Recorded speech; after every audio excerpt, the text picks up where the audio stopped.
The previous devlog was all about getting the graphics to look presentable, and this time it's been all about getting the technical stuff to be maintainable and making various improvements to prepare for the first upcoming tech demo release.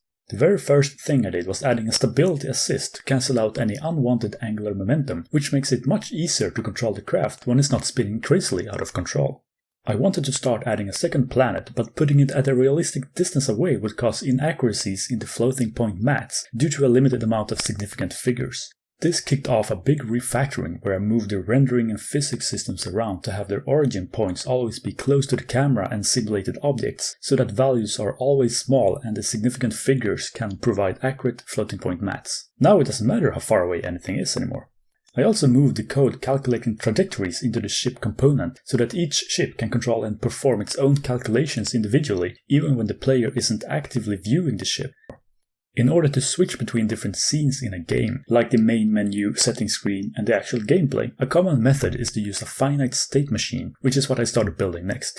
To try it out, I wrote a splash screen that shows up when the game boots. T.S. Just. I made this game. Now, with multiple planets a large distance away from each other, it takes quite a while to travel between them, so I added some time acceleration.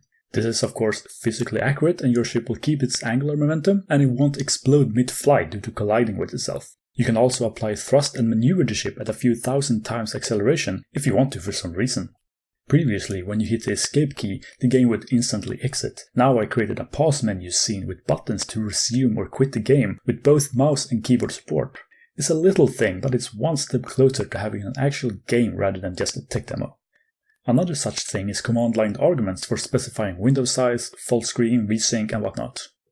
Lastly, I built a system to attach arbitrary models to the planets and created a simple launch pad so the rocket has a flat surface to start its journey from. Most of these things are completely technical and don't provide much eye candy, but getting them right is extremely important regardless.